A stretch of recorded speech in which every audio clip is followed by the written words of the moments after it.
Hello friends and welcome to your most preferred YouTube channel My Class।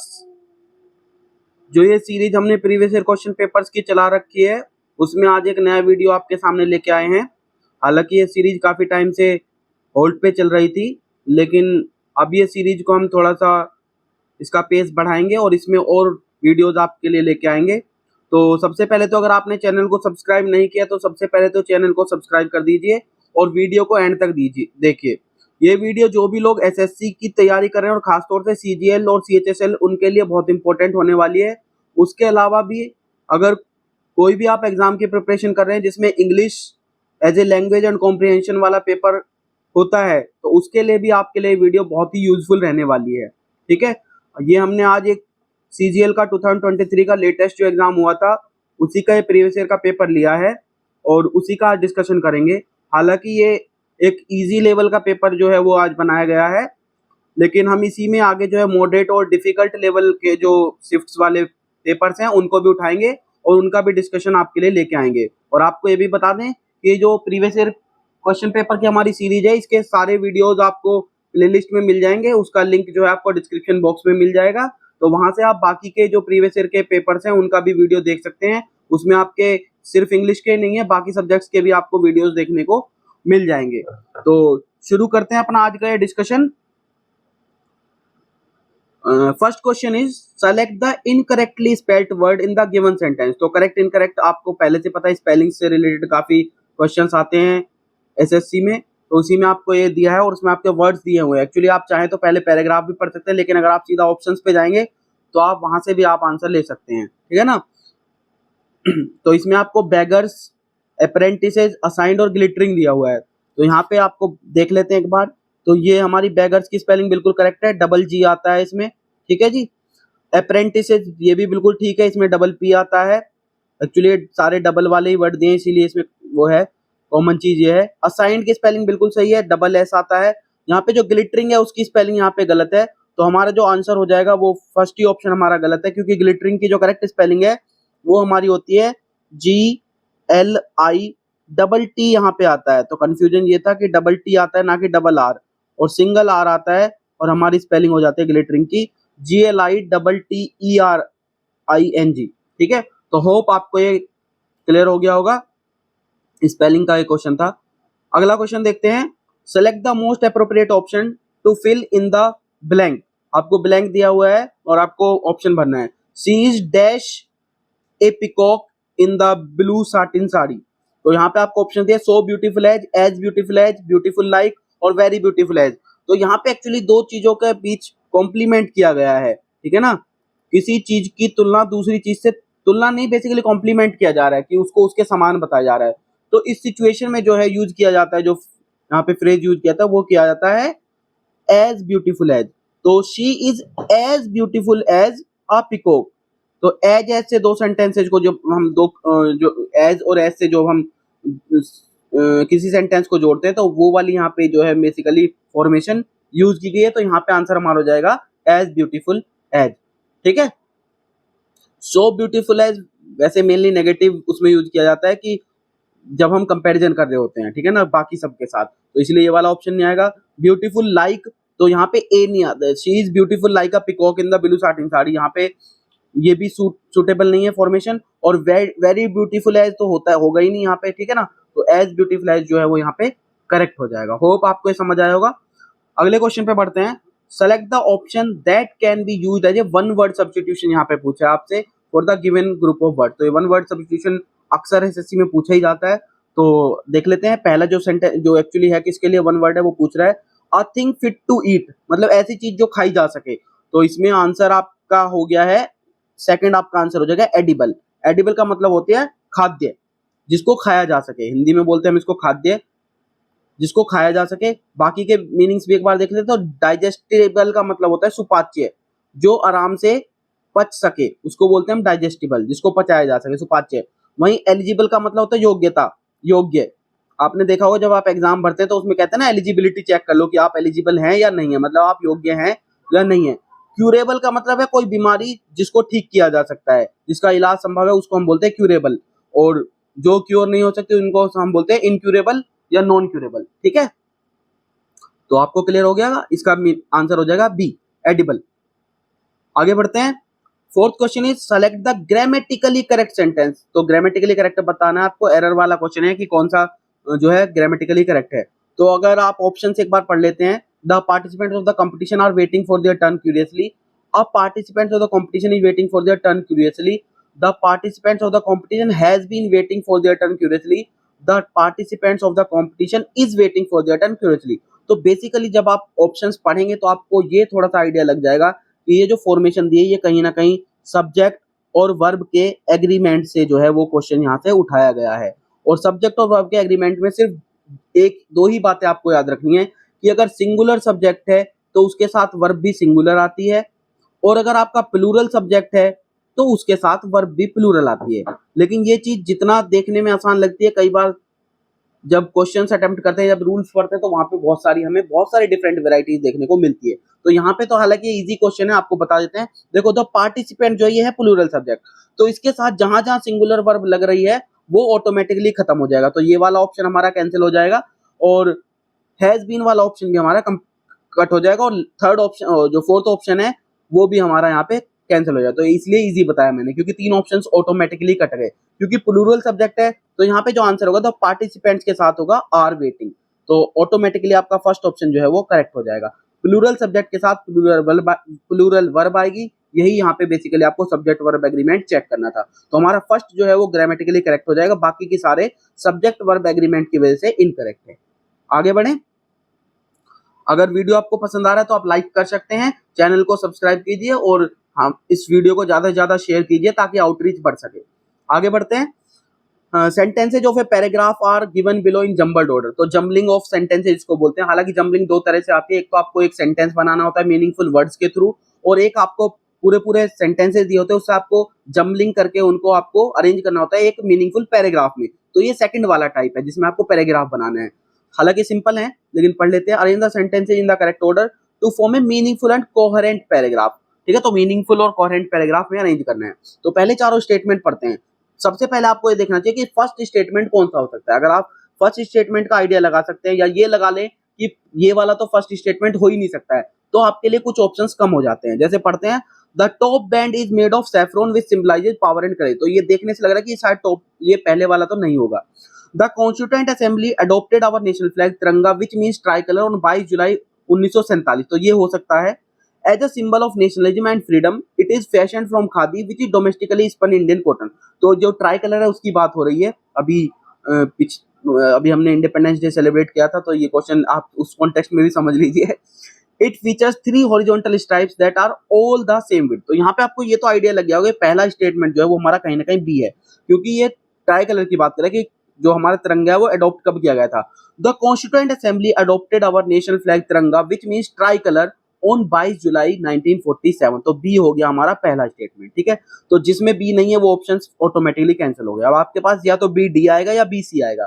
आगे देखते हैं। तो जब हम डी देखते हैं, it features 3 horizontal stripes that are all the same width, और दूसरा कह रहा है as a symbol of nationalism. तो यहाँ पे इन्होंने जब कॉन्स्टिट्यूएंट असेंबली ने ट्राई कलर को अडॉप्ट किया तो किस लिए अडॉप्ट किया वो है, तो उसको अडॉप्ट किया गया as a symbol of nationalism and freedom.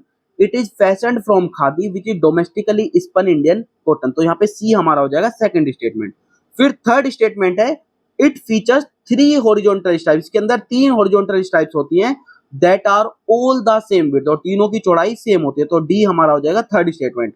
और फिर लास्ट स्टेटमेंट हो जाएगा इन 3 स्ट्रिप्स में से जो टॉप बैंड है that is made up of saffron which symbolizes power and courage. तो ए हमारा हो जाएगा लास्ट स्टेटमेंट। तो इस तरीके से हमने देखा कि हमारा आंसर हो जाएगा बी सी डी ए, यानी कि सेकंड स्टेटमेंट यहाँ पे हमारा करेक्ट ऑप्शन हो जाएगा। होप आपको ये जम्बलिंग और अरेंजमेंट समझ आ गया होगा। तो इसी तरीके से थोड़ा सा आपको सारे स्टेटमेंट्स पढ़ने के बाद थोड़ा सा आपको कॉमन सेंस लगाना है और आप इसको इजीली अरेंज कर सकते हैं। आगे बढ़ते हैं। Select the most appropriate synonym of the given word. तो सिनोनिम एंटोनिम तो अक्सर पूछे ही जाते हैं, इंग्लिश का कोई भी एग्जाम हो वहाँ पे सिनोनिम एंटोनिम आते ही आते हैं। तो यहाँ पे आपसे सिनोनिम पूछा है, तो आप देख लेते हैं। फीबल वर्ड दिया हुआ है, तो सबसे पहले तो आपको फीबल का मतलब पता होना चाहिए। तो यहाँ पे बता दें आपको, फीबल का मतलब होता है दुर्बल या कमजोर। ठीक है ना, वीक या कमजोर आदमी को हम बोलते हैं फीबल। तो जाहिर सी बात है, अब मीनिंग पता चल गया आपको तो आप ऑप्शन यहाँ पे इजीली लगा सकते थे, ये वीक जो है वो हमारा आंसर हो जाएगा। बाकी के एक बार मीनिंग देख लेते हैं। स्ट्रॉन्ग तो इसका जस्ट अपोजिट हो जाएगा, इसलिए ये हमारा मीनिंग नहीं होगा। बेनफुल, बेन और बून आपने सुना होगा, अक्सर ऐसे दिए जाते हैं कि साइंस इज अ बेन और बून, इस तरीके से। तो बून का मतलब होता है वरदान, जबकि बेन का मतलब होता है अभिशाप। तो बेनफुल का मतलब वही हो गया हार्मफुल या फिर डेंजरस, हम इसको बोल सकते हैं, डिस्ट्रक्टिव, ठीक है ना। हार्मफुल या डिस्ट्रक्टिव हम बोलेंगे बेनफुल को, तो ये तो इसका मीनिंग नहीं होगा फीबल का। दूसरा जो वर्ड है हमारा दैट इज अनहीडफुल। तो हीड का मतलब होता है किसी को अटेंशन देना, तो हीडफुल वो होता है आदमी जो अटेंशन पे करता है, जबकि अनहीडफुल का मतलब हो जाएगा विच इज नेग्लिजेंट, या फिर हम बोल सकते हैं केयरलेस। तो केयरलेस या नेग्लिजेंट जो होता है उसको हम बोलते हैं अनहीडफुल। तो ये भी हमारा ऑप्शन नहीं होगा, तो वीक यहाँ पे करेक्ट आंसर हमारा है। आगे बढ़ते हैं। Next question is select the most appropriate option that can substitute the underline word. तो इसको सब्स्टिट्यूशन बोलते हैं वैसे बेसिकली इंग्लिश में, जो हम सिलेबस देखते हैं इन द गिवन सेंटेंस। तो आपको सब्स्टिट्यूशन करना है कि इस वर्ड की जगह कौन सा वर्ड आ सकता है। She had an ability to persuade others. तो परसुएड का मतलब होता है दूसरों को एक्चुअली राजी करना, अपनी बात के लिए मना लेना या फिर राजी कर लेना, राजी करना या मना लेना, ठीक है ना, किसी को अपनी बात के लिए मना लेना, ठीक है। तो सप्रेस का मतलब क्या होता है, आपको सप्रेस का मीनिंग पता होना चाहिए। सप्रेस का मतलब होता है दबाना, किसी की बात को दबा देना है, किसी का विरोध करने को हम बोलते हैं सप्रेस, ठीक है ना, जब किसी का दमन करते हैं, दबाते हैं। होल्ट का मतलब होता है रुकना, ये तो बताने की जरूरत नहीं, तो ये भी आंसर नहीं होगा, ये भी नहीं होगा। आउटरेज, आउटरेज का मतलब होता है एंगर या क्रोध बोल सकते हैं हम, एक तरह से आवेश जब हो जाता है, क्रोध, उसको हम बोलते हैं एंगर को आउटरेज। तो इम्प्रेस, इम्प्रेस आपने सुना होगा, कहते हैं ना किसी को इम्प्रेस करना, उसको इम्प्रेस कर दिया। तो इम्प्रेस मतलब किसी की तरफ आकर्षित कर लेना। तो वही परसुएड का मतलब भी वही है कि किसी को मना लेना, और इम्प्रेस का मतलब भी आप अगर किसी को आकर्षित कर रहे हैं मतलब अपनी बात के लिए राजी कर ले रहे हैं, या उसको आप अपनी बात के लिए मना ले रहे हैं। तो यहाँ पे जो करेक्ट आंसर हो जाएगा वो हमारा हो जाएगा fourth option, that is impress. Hope आपको ये वीडियो पसंद आ रहा है। आगे बढ़ते हैं। सेंटेंसेज फिर से जंबलिंग वाला यहाँ पे है कि जंबल्ड ऑर्डर में आपको पैराग्राफ सेंटेंसेज दिए, उनको आपको मीनिंगफुल और कोहेरेंट पैराग्राफ में अरेंज करना है। तो एक बार स्टेटमेंट पढ़ लेते हैं, कोशिश करते हैं कि हम फर्स्ट स्टेटमेंट यहाँ पे फाइंड आउट कर पाए। He repeated the experiment increasing the amount until he had weighed up to 1000 pound. तो ये तो शायद पहला स्टेटमेंट नहीं होगा, पढ़ने से ही पता चल रहा है।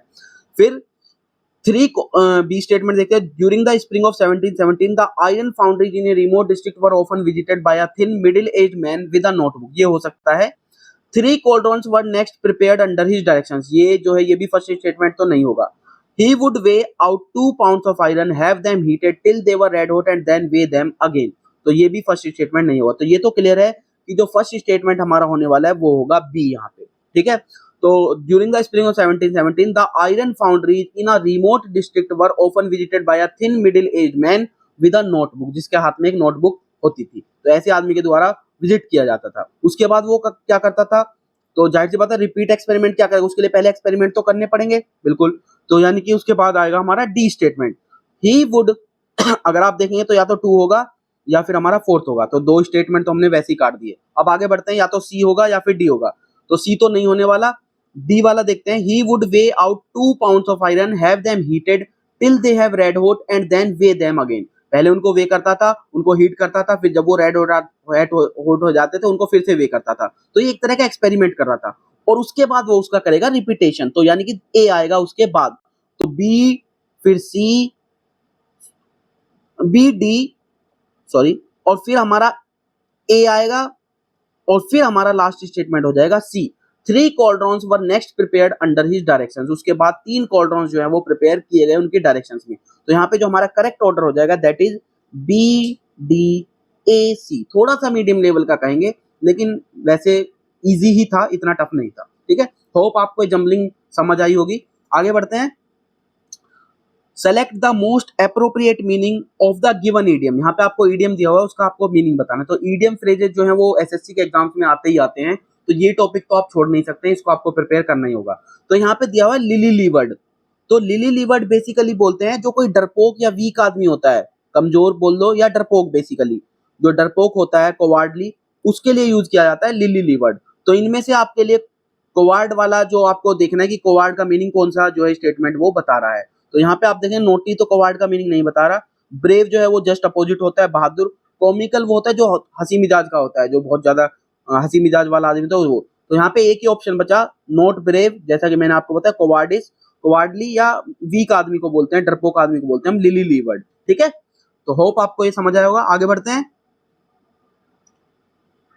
Select the correct spelling of the underline word. तो आपको स्पेलिंग मिस्टेक देखनी है कि भाई इसकी करेक्ट स्पेलिंग क्या होगी। तो यहाँ पे दिया दे denied having any association with the terrorist. तो आपको एसोसिएशन की करेक्ट स्पेलिंग जो है वो देखनी है। तो आपको एसोसिएशन की मैं करेक्ट स्पेलिंग लिख देता हूँ, आप ऑप्शंस में से चेक कर लेंगे।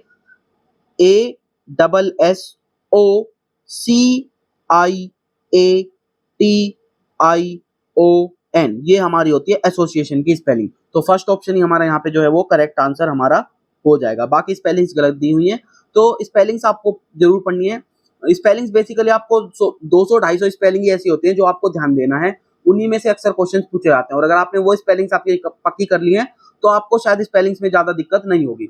आप अगर रिक्वेस्ट करेंगे या कमेंट में डालेंगे तो हम इस पे भी आपके स्पेलिंग से रिलेटेड वो जो 200 या 250 स्पेलिंग्स में बात कर रहा हूँ इंपॉर्टेंट, उनका वीडियो भी हम 2 वीडियो में आपके लिए डाल देंगे। तो आप कमेंट में जरूर बताएं कि क्या वो वीडियो हमें लाना है या नहीं लाना है। आगे बढ़ते हैं। आज स्पीड थोड़ी सी कम रखी है ताकि आपको ज्यादा अच्छे से समझ आ सके। Select the most appropriate meaning of the underlined idiom in the given sentence. तो फिर से आपको ईडियम का मीनिंग जो है वो बताना है, ठीक है ना। और इसमें शायद अंडरलाइन रह गया है, ये है बेसिकली अंडरलाइन इसमें, ठीक है। Pooja tried to explain the problem but soon she tied herself up in knot. तो टाई अप इन नोट्स का यहाँ पे आपको बेसिकली ईडियम का मीनिंग बताना है। तो टाई अप नोट्स का मतलब मीनिंग होता है बेसिकली कंफ्यूजन, कि जब आप कंफ्यूज स्टेट में हो, आप डिसीजन न ले पा रहे हो कि आपको क्या करना है, आगे फर्दर एक्शन क्या करना है, तो तब उस सिचुएशन को बोलते हैं tie up in the knots. तो देख लेते हैं। Make no progress in an argument और डिस्कशन। तो यहाँ पे एक्चुअली कंफ्यूजन की बात नहीं की है, हालांकि ये तो कह रहा है कि आप प्रोग्रेस नहीं कर पा रहे हो आगे, लेकिन यहाँ पे कंफ्यूजन की बात नहीं है, तो ये इसलिए कैंसिल हो जाएगा।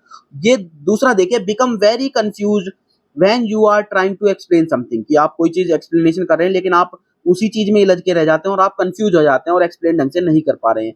तो ये हमारा यहाँ पे राइट आंसर हो जाएगा। बाकी तीसरा ऑप्शन था वॉन्ट मॉडिफाइड एन ओपिनियन और agree to even small changes at another person that another person want. तो ये तो नहीं है। Last, be force to explain your actions and probably punished. नहीं, ये भी नहीं है। ये तो एक तरह से कि आपको फोर्स किया जा रहा है, कोई कोअर्सन का मीनिंग नहीं होता है।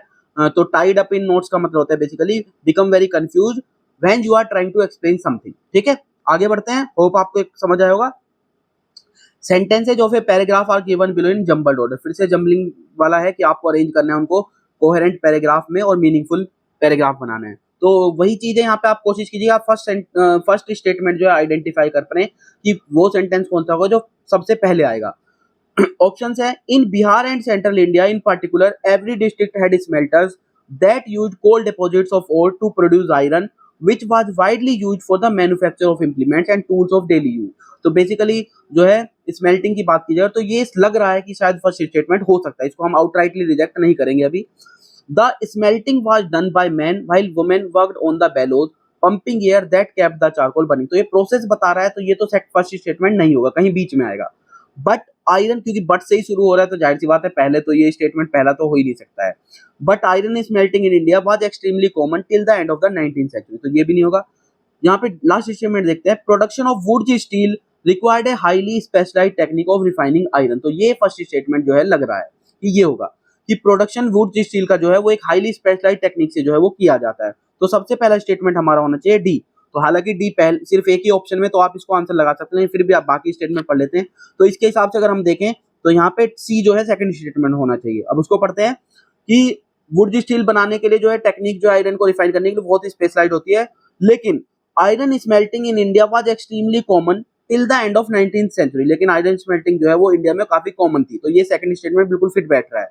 उसके बाद ए, और क्यों कॉमन था, क्योंकि यहाँ पे बिहार और सेंट्रल इंडिया की अगर बात करें, एवरी डिस्ट्रिक्ट हैड स्मेल्टर्स, वहां के हर एक डिस्ट्रिक्ट में स्मेल्टर्स थे। वो क्या यूज करते थे, they use local deposits of ore to produce iron which was widely used for the manufacture of implements and tools of daily use. Daily use के जो टूल्स थे वो और इंप्लीमेंट जो है वो मैन्युफैक्चर वो वाइड स्केल पे जो प्रोड्यूस करते थे। तो ये भी जो है बिल्कुल करेक्ट बैठ रहा है।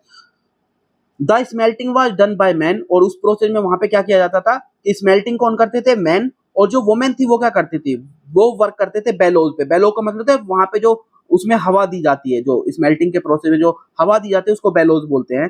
Pumping air that kept the charcoal burning, ठीक है ना, वो प्रोसेस वुमेन करती थी और मैन वो करते थे। तो एक तरह से उस प्रोसेस को यहाँ पे बताया गया है बी में। तो ये लास्ट स्टेटमेंट हो जाएगा। तो यहाँ पे हमारा हो जाएगा DCAB आपका करेक्ट ऑर्डर। ठीक है, होप आपको समझ आया होगा। Select the most appropriate synonym of the given word, इसका आपको सिनोनिम बताना है। तो सिनोनिम एंट्री मैंने बताया आपको काफी बार पूछा जाता है। तो जेलस का आपको सिनोनिम बेसिकली बताना है। तो जेलस जो बना है वो बेसिकली बना है आपका जील वर्ड से, और जील का मतलब होता है उत्साह या फिर एंथुसियाज्म बोल सकते हैं आप इंग्लिश में। ठीक है, एंथुसियाज्म से बना है जील, उत्साह, जोश। ठीक है, तो जाहिर सी बात है इसका आप मीनिंग तो समझ गए। जीलस का मतलब होता है एंथुसियास्टिक, ऐसा आदमी जिसमें काफी उत्साह होता है। बाकी के मीनिंग से एक बार देख लेते हैं। एपैथेटिक और इंडिफरेंट दोनों का ही मतलब होता है उदासीन, मतलब ऐसा व्यक्ति जो ज्यादा इंटरेस्ट नहीं दिखाता है, मतलब ठीक है ना, उसको फर्क नहीं पड़ता अच्छा है बुरा है कोई चीज से, ठीक है ना, वो ज्यादा उसमें नहीं दिखाता। तो एपैथेटिक से दो एक चीज और बताना चाहेंगे हम आपको। यहाँ पे 3 वर्ड होते हैं, एक होता है सिंपैथी, एक होता है एंटीपैथी, और एक होता है एपैथी, जो जिससे एपैथेटिक बना हुआ है। सिंपैथी का मतलब होता है सहानुभूति, जब आप किसी के साथ सहानुभूति दिखाते हैं, मतलब उसकी आप उसको एक तरह से सिंपैथाइज कर रहे हैं, तब हम बोलते हैं सिंपैथी। वहीं एंटीपैथी जस्ट अपोजिट है, जब आप किसी से घृणा करते हैं या उसके खिलाफ आप एक तरह से ईर्ष्या वाला भाव होता है आपके अंदर, तब बोलते हैं एंटीपैथी। और जब आपको फर्क ही नहीं पड़ता किसी चीज से कि क्या हो रहा है, उसको बोलते हैं एपैथी। तो उसी तरह से एपैथेटिक और इंडिफरेंट का मतलब उदासीन, मतलब नॉट इंटरेस्टेड आप बोल सकते हैं, कोई इंटरेस्ट नहीं दिखाते हैं जब हम, तो उस कंडीशन को हम बोलते हैं इंडिफरेंट या एपैथेटिक। वहीं पे डिटैच का मतलब होता है अलगाव, अलग, अलगाव या अलग को दिखाता है आपका डिटैच। ठीक है ना, तो डिटैच का मतलब होता है जो किसी चीज से अलग हो जाता है उसको हम बोलते हैं डिटैच हो गया। जैसे पेड़ से ब्रांच जो है डिटैच हो जाते हैं तो हम बोलते हैं ना डिटैचमेंट। जैसे फैमिली से अटैचमेंट होता है, उसी का अपोजिट होता है डिटैचमेंट। तो वहीं से ये वर्ड लिया गया है डिटैच। तो जेलस का सिनोनिम हो जाएगा एंथुसियास्टिक। आगे बढ़ते हैं। Select the option that expresses the given sentence in passive voice. तो एक्टिव पैसिव का यहाँ पे ये है कि आपको पैसिव वॉइस है, तो बेसिकली जब भी पैसिव वॉइस या नरेशन आते हैं तो वो होते हैं रूल बेस्ड। आपको रूल पता होना चाहिए, आपको रूल पता है तो सिंपल सी बात है आप उसको करेक्ट कर ले जाएंगे। तो यहाँ पे अगर आप देखें तो सेंटेंस पहले पढ़ लेते हैं क्या दिया हुआ है। सेंटेंस है he won't receive any better choice then this from anywhere. तो वो रिसीव कर रहा है कुछ चीज, ही वोंट रिसीव, कुछ रिसीव नहीं कर रहा है, तो जो चीज नहीं रिसीव कर रहा है मतलब वो हो गया आपका ऑब्जेक्ट। और पैसिव वॉइस में क्या होता है, हम ऑब्जेक्ट को बनाते हैं सब्जेक्ट। तो यहाँ पे चारों ही ऑप्शन में जो है सब्जेक्ट सेम दिया हुआ है बना के, तो इसमें तो आपको ज्यादा टेंशन लेने की जरूरत नहीं है। एनी बेटर चॉइस जो है वो सब्जेक्ट है। अब आपको बस ये देखना है कि वोंट का कन्वर्जन किसके साथ होता है, ये रूल देखना है। वोंट का मतलब होता है विल नॉट, और पैसिव वॉइस में विल नॉट कन्वर्ट होता है विल नॉट बी के साथ। तो सिंपल सा रूल है, जिसमें विल नॉट बी लगा हुआ है वो आपका आंसर हो जाएगा। पहला ही ऑप्शन है any better choice won't be received by him then this from anywhere. बाकी ऑप्शन देख लेते हैं। यहाँ पे वोंट हैव बीन तो इसलिए गलत है। यहाँ पे है वुडंट हैव बीन, वुड की तो बात ही नहीं की है इसलिए वुडंट हैव तो बिल्कुल नहीं आएगा। फिर any better choice shouldn't be, तो शुड तो बिल्कुल ही नहीं आएगा क्योंकि शुड ऑप्शन शुड से नहीं बन रहा है। पैसिव वॉइस का सिंपल सा रूल है, जो यहाँ पे वर्ब दी हुई है उसको आपको चेंज करना है। तो शुड वर्ब नहीं दी थी इसलिए शुडंट कैंसिल कर दिया मैंने, वुडंट नहीं दी थी इसलिए वुडंट वाला कैंसिल कर दिया, और वोंट हैव बीन इसलिए नहीं है क्योंकि वोंट हैव अगर शुरू में दिया होता यहाँ पे विल की जगह, विल नॉट की जगह, तो वहां पे आता विल नॉट हैव, वो इसलिए नहीं आएगा। ठीक है, तो हमारा ऑप्शन हो जाएगा सेकंड, ये हमारा करेक्ट इसमें आंसर हो जाएगा। ठीक है, ये पैसिव सिर्फ रूल बेस्ड था, सिंपल था। आगे बढ़ते हैं। Select the most appropriate antonym of the underline word. पहले सिनोनिम पूछे थे आपसे, अब इस बार एंटोनिम पूछा है। तो आपको यहाँ पे वर्ड दिया गया है अंडर, आपको अंडर का जो है एंटोनिम बता। तो अंडर का मतलब होता है किसी चीज के नीचे, तो जाहिर सी बात है इसका अपोजिट होना चाहिए ऊपर। तो ऊपर के लिए सिर्फ एक ही यहाँ पे वर्ड दिया है ओवर।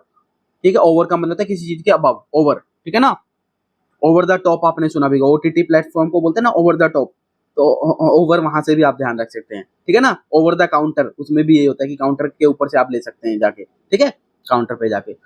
बाकी का एक बार मीनिंग देख लेते, तो सिंक का मतलब होता है डूबना, बीनीथ का मतलब भी किसी के नीचे दब जाना, सिंक और बीनीथ दोनों का मतलब एक तरह से दब नीचे से रिलेटेड है। बिहाइंड का मतलब होता है पीछे। तो आप देखेंगे कि ये तीनों ही इसको नहीं जस्टिफाई कर रहे हैं, इसलिए हमारा आंसर क्या हो जाएगा, ओवर। आगे बढ़े। वीडियो अच्छा लग रहा है तो आप लाइक कर सकते हैं। चलिए आगे बढ़ते हैं। Next question, select the most appropriate antonym of the underlined word in the given sentence. फिर से आपसे एंटोनिम पूछा और इस बार जो आपको वर्ड दिया गया है दैट इज सर्वाइल। सर्वाइल का बेसिकली पहले आपको मतलब पता होना चाहिए। तो सर्वाइल का जो मतलब होता है वो होता है सर्व। सर्व से बना हुआ है यहाँ पे। सर्व सर्वाइल वो होता है जो थोड़े चापलूस टाइप का आदमी होता है, ठीक है ना, चापलूस होता है या प्रशंसा करने में लगा रहता है, ठीक है ना, मतलब ईगर टू सर्व आदमी को आप बोल सकते हैं सर्वाइल, जो सर्विस देने के लिए बहुत ज्यादा उतावला होता है कि कुछ भी कह दो उसको वो तुरंत एकदम कहता है जी सर अभी कर देंगे। तो ईगर टू सर्व वाले आदमी को बोलते हैं हम सर्वाइल। तो इसके एंटोनिम आपको बताना है बेसिकली। तो एक बार देख लेते हैं शीपिश। शीपिश, यहाँ पे शीपिश नहीं होगा इसका ऑप्शन, क्योंकि शीपिश का मतलब होता है एम्बेरेस्ड। जब कोई एम्बेरेस्ड फील करता है ना उस आदमी को हम बोलते हैं शीपिश। एरोगेंट, एरोगेंट का मतलब होता है गुस्से वाला। तो चापलूस होता है जो ईगर टू सर्व करने वाला होता है, लेकिन जस्ट उसका अपोजिट है एरोगेंट। बाकी मीनिंग देख लेते हैं तो आपको ज्यादा क्लियर होगा। कनिंग का मतलब होता है चालाक। तो चालाक तो कहीं ना कहीं इससे थोड़ा सा सिनोनिम टाइप की साइड जा रहा है, हालांकि सिनोनिम बिल्कुल एग्जैक्ट तो नहीं है, लेकिन थोड़ा थोड़ा उसी तरफ जा रहा है कि कोई चालाकी से ना चापलूसी करने में लगा रहता है। तो कनिंग वो हो गया चालाक, चालाक, ठीक है। बिकरिंग, बिकरिंग का मतलब होता है जो आलतू फालतू की बातें होती है ना उन पे ज्यादा डिस्कशन करने में टाइम वेस्ट करते हैं, मतलब किसी बेफालतू की बातों पे जो आर्गुमेंट करते हैं उसको बोलते हैं बिकरिंग। तो ये तीनों ही गलत है और हमारा जो करेक्ट आंसर हो जाएगा वो हो जाएगा एरोगेंट। एरोगेंट यहाँ पे बिल्कुल सटीक जो इसका एंटोनिम बैठ रहा है जो दिए गए ऑप्शन है उनमें से। आगे बढ़ते हैं। Next is select the option that expresses given sentence in passive voice. फिर से आपको एक्टिव पैसिव का यहाँ पे क्वेश्चन दिया है, तो जाहिर सी बात है रूल बेस्ड मैंने आपको बताया। एक बार सेंटेंस पढ़ लेते हैं। सेंटेंस दिया है द कंपनीज बोर्ड, ये तो सब्जेक्ट है यहाँ पे, और ऑफ डायरेक्टर्स विल, यहाँ पे वर्ब हो गई आपकी, अनाउंस द फाइनेंशियल रिजल्ट्स, क्या अनाउंस करेंगे फाइनेंशियल रिजल्ट्स को, तो ये हमारा यहाँ पे ऑब्जेक्ट हो गया। At the annual meeting tomorrow, ये यहाँ पे बाकी चीजें हो गई। तो यहाँ पे मेनली सब्जेक्ट वर्ब और ऑब्जेक्ट आपको तीनों आइडेंटिफाई हो गए हैं। रूल बेस्ड आपका क्वेश्चन है। यहाँ पे जो आपको वर्ब दी हुई है दैट इज विल, और विल का आपको पता होना चाहिए पैसिव वॉइस में कन्वर्जन होता है विल बी के साथ। सिंपल सी बात, बस इतना से रूल है। बहुत सिंपल क्वेश्चन है, देखने में आपको स्टेटमेंट जरूर बड़े लग रहे होंगे ऑप्शंस भी, लेकिन है बिल्कुल सिंपल। तो विल भी देख लेते हैं किस में आ रहा है। पहले ऑप्शन को अगर आप देखेंगे the financial results will have been, तो ये तो इसीलिए गलत हो गया क्योंकि विल हैव बीन आपको दे दिया, तो ये ऑप्शन गलत। दूसरा the financial results are being, will की बात हुई है, आर कहां से आ गया प्रेजेंट इंडेफिनिट प्रेजेंट कंटीन्यूअस की हेल्पिंग वर्ब में पहुंच गए हम, तो ये भी इसलिए गलत है। तीसरा the companies board of directors announce the financial results at the annual meeting, announce, तो ये तो एक तरह से पैसिव वॉइस में कन्वर्ट ही नहीं किया इन्होंने, ठीक है, पास्ट में सिर्फ कन्वर्ट करके छोड़ दिया इसको, तो ये भी नहीं होगा। लास्ट ऑप्शन है the financial results will be announced, बिल्कुल सही बात है, सब्जेक्ट का ऑब्जेक्ट बन गया, ऑब्जेक्ट का सब्जेक्ट बना दिया गया है और विल बी अनाउंस यूज कर देगा, विल बी में कन्वर्ट हो गया, थर्ड फॉर्म वर्ब की आ गई। By the companies board of director, जो सब्जेक्ट था वो ऑब्जेक्ट बना दिया और बाकी का ऐसे ही छोड़ दिया, तो हमारा करेक्ट आंसर हो जाएगा यहाँ पे फोर्थ स्टेटमेंट जो है बिल्कुल करेक्ट कन्वर्जन है। होप आपको ये समझ आया होगा। आगे बढ़े, चलिए अगले क्वेश्चन पे बढ़ते हैं। Select the most appropriate option that can substitute the underlined segment of the given sentence. फिर से आपको सब्स्टिट्यूशन का जो है वो क्वेश्चन दिया गया है, ये काफी आता है एसएससी में, मैंने पहले बताया कि सब्स्टिट्यूशन आता ही आता है। तो इसमें देख लेते हैं, तो जो आपको वर्ड दिया अंडरलाइन करके वो दिया है इनकलकेट। एक बार सेंटेंस पढ़ लेते हैं। We must remember that we teach our children is what we inculcate in them, कि हम अपने बच्चों को जो पढ़ाते हैं हम उनके अंदर वही चीजें डालते हैं। तो इनकलकेट का मतलब क्या हो गया कि बच्चों को कोई चीज हम बार बार रिपीटिशन करके कोई चीज उनको जो बैठा दे रहे हैं उनके मन में बात, या उनके अंदर जो कोई चीज बिठा दे रहे हैं, उनके अंदर जो टीचिंग्स हम बैठा रहे हैं उसको इनकलकेट एक्चुअली रिफर करता है।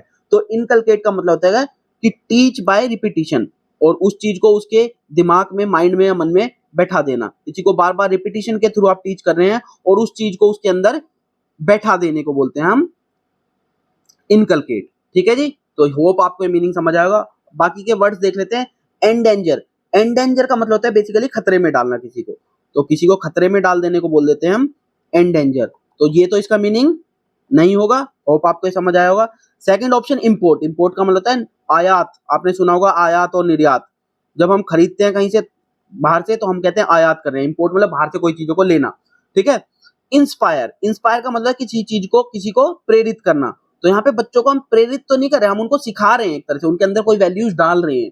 तो यहाँ पे इंस्टिल, इंस्टिल बिल्कुल सही वर्ड है, क्योंकि इंस्टिल का मतलब भी होता है किसी के अंदर कोई चीज बैठाना, मन में बैठाना। तो मन में बैठाने का मतलब है आप उसको किसी चीज के अंदर, कोई चीज उसके अंदर विचार या भावनाएं, कोई चीज आप उनको रिपीटेटिव लर्निंग के थ्रू डाल रहे हैं, तो इसलिए इंस्टिल जो है वो बिल्कुल करेक्ट यहाँ पे ऑप्शन हो जाएगा। इंस्टिल कॉन्फिडेंस, किसी के अंदर कॉन्फिडेंस को बिल्ड करना, ठीक है ना, आपने ये फ्रेज सुना होगा। तो ये आपका हमारा आंसर यहाँ पे करेक्ट हो जाएगा। आगे बढ़ते हैं। Select the most appropriate homonym. Homonym basically होते हैं होमोनिम, जो पढ़ने में या देखने में एक जैसे लगते हैं, उनको हम बोलते हैं होमोनिम, ठीक है ना। यहाँ पे अगर आप देखें ऑप्शंस आपको दिए हैं सेंट, सेंट, सेंस, सेंस, तो देखने में कहीं कहीं कुछ ना कुछ सिमिलर से लग रहे हैं देखने में, इसलिए इनको होमोनिम्स बोला जाता है। तो एक बार सेंटेंस पढ़ लेते हैं और फिर देखें क्या करेक्ट होमोनिम इसमें आएगा। The Hunter dogs followed the hyenas dash. जो शिकारी कुत्ते होते हैं, डॉग्स होते हैं, वो हाइना की क्या चीज को फॉलो करके उसको जो है पता लगाते हैं।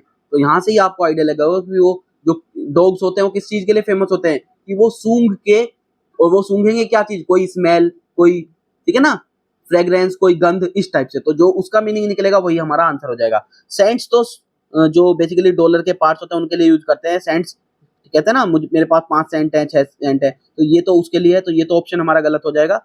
सेंट ये बिल्कुल सही है, ये बेसिकली स्मेल या गंध को ही जो है रिप्रेजेंट करता है, स्मेल या गंध।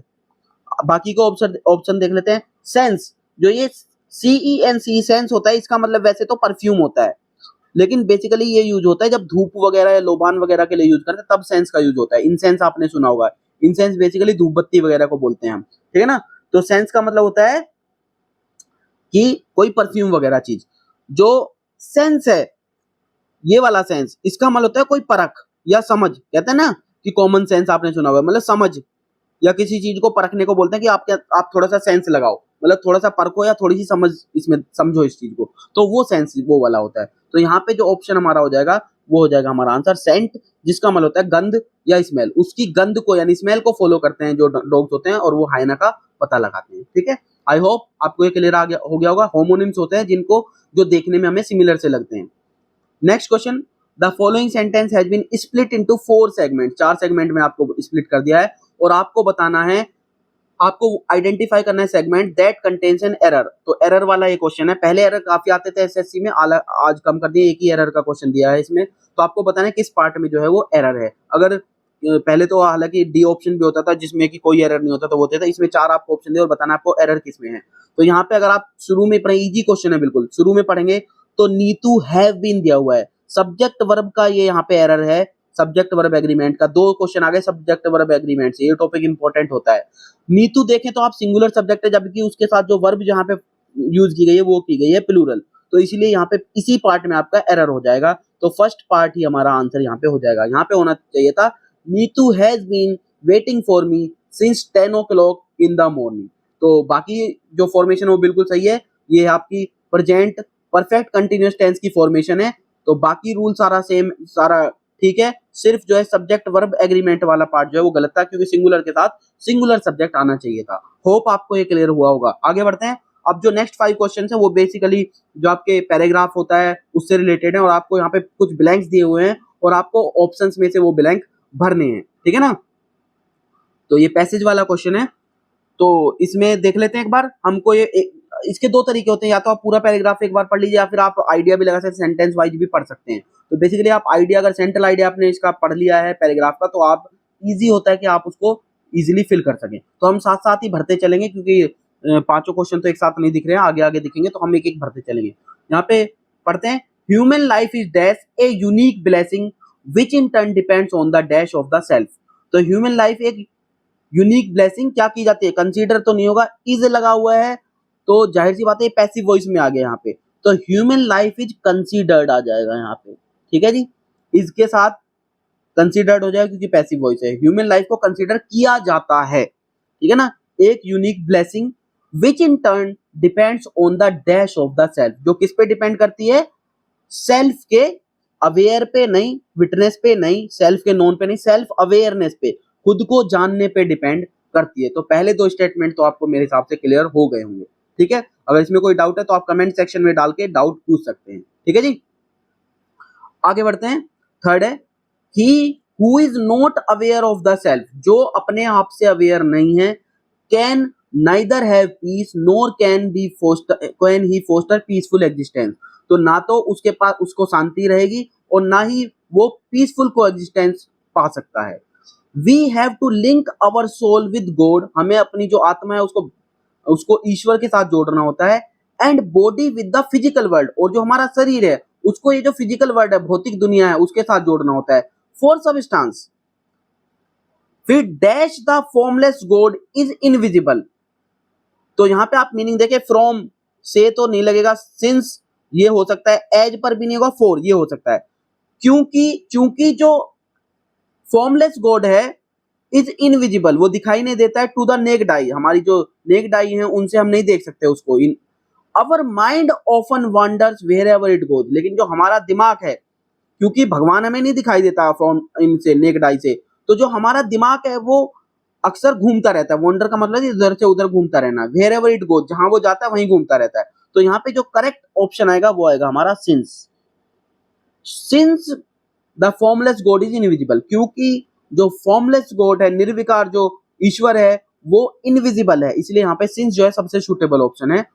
फिर आगे देखते हैं, dash we are unable to wherever it goes full stop, dash we are unable to develop, क्योंकि ऊपर कोई कारण दिया हुआ था, उसका कुछ रिजल्ट होगा, तो यहाँ पे जाहिर सी बात है एज ए रिएक्शन नहीं आएगा, कोजिंग भी नहीं आएगा, एज ए रीजन भी नहीं आएगा, उसका रिजल्ट, क्योंकि हम भगवान को देख नहीं सकते उस, और हमारा दिमाग जो घूमता रहता है, उसका रिजल्ट ये है। तो as a result we are unable, जिसके कारण क्या होता है, तो यहाँ पे जिसके कारण का मतलब ये नहीं है, यहाँ पे एज ए रीजन नहीं, जिसके परिणाम स्वरूप, जिसके फलस्वरूप क्या होता है, कारण तो ऊपर दिया था, उसका फलस्वरूप क्या हो रहा है वो यहाँ पे, इसलिए ये फोर्थ ऑप्शन जो है करेक्ट होगा। तो as a result we are unable to develop any love for the divine, जिसकी वजह से क्या होता है, हमारा डिवाइन मतलब होता है कोई देवी शक्ति या देवी उसको बोलते हैं, जिसको डिवाइन मतलब जिसको हम पूजते हैं, तो डिवाइन के प्रति हमारा कोई जो प्रेम है वो हमारा डेवलप नहीं हो पाता है। And religion like the white light of the heavens dash multicoloured fragmentations by the prism of man and loses its gravity, जिसकी वजह से जो धर्म है वो क्या हो जाता है, ब्रेक हो जाता है। तो ब्रेक किस में होगा, इनटू मल्टी कलर्ड फ्रेगमेंटेशंस, कई फ्रेगमेंटेशंस में टूट जाता है। तो आप देखेंगे ना, जो धर्म है वो कई सारे हैं, तो वो क्या है बेसिकली, वो जो रिलीजन है वो मल्टीपल फ्रेगमेंट्स है, एक ही धर्म में कई कई जो समुदायों में टूट गया है वो, तो ब्रेक इनटू हो जाएगा यहाँ पे। तो अब यहाँ पे दो ऑप्शन दिए, ब्रेक्स इनटू और ब्रेक इनटू, तो आपको ध्यान से ये देखना है, यहाँ पे सब्जेक्ट क्या था, सब्जेक्ट था हमारा religion, religion like the white light of heavens, आपको इससे कंफ्यूज नहीं होना है, यहाँ पे ये सब्जेक्ट नहीं है, मेन सब्जेक्ट है यहाँ पे रिलीजन, और रिलीजन क्योंकि सिंगुलर है तो इसलिए यहाँ पे क्या आना चाहिए, हमारा ब्रेक्स इनटू आना चाहिए। अगर प्लूरल सब्जेक्ट दिया होता तो हमारा प्लूरल वर्ब आता, लेकिन क्योंकि सिंगुलर सब्जेक्ट दिया हुआ है तो इसमें हमारा सिंगुलर वर्ब आएगा। तो ये थोड़ा सा मीडियम टर्म का बोलेंगे, लास्ट वाला ऑप्शन, बाकी के सारे इजी थे। तो दिस इज इट, होप आपको ये हमारा जो डिस्कशन पसंद आया होगा। अगर आपको ये वीडियो अच्छा लगा है तो आप वीडियो को लाइक कीजिए, और अगर आपको कोई भी डाउट है तो कमेंट सेक्शन में आप कमेंट जरूर कीजिए। अगर आप इस तरह का कोई भी और वीडियो देखना चाहते हैं तो आप वो भी कमेंट सेक्शन में कर सकते हैं कि इस पे वीडियो बनाइए। जैसे मैंने आपको बताया कि स्पेलिंग्स पे हम वीडियो बना सकते हैं, आप कमेंट कीजिए कि स्पेलिंग्स पे आपको वीडियो चाहिए या नहीं चाहिए। चैनल को सब्सक्राइब कीजिए अगर नहीं किया हुआ है, और ज्यादा से ज्यादा शेयर कीजिए ताकि हमारी आउटरीच बढ़ सके और हम अच्छा कंटेंट आपके लिए और ला सके। और आपको ये भी बता दें कि ये जो प्रीवियस ईयर क्वेश्चन पेपर्स की सीरीज है ये बहुत इंपॉर्टेंट है, आप इसको जरूर फॉलो कीजिए। अगर आपने अभी तक फॉलो नहीं किया तो आप बाकी के वीडियोस प्लेलिस्ट में जाके देखिए, और इस सीरीज में हम कोशिश करेंगे कि और ज्यादा से ज्यादा वीडियोस लेके आए। बाकी के जो प्रीवियस ईयर के क्वेश्चन पेपर्स हुए हैं उनके भी वीडियोस हम आपके लिए इसमें लाएंगे, क्योंकि वो आपके लिए काफी हेल्पफुल होने वाले हैं, ठीक है ना। तो this is it, thank you.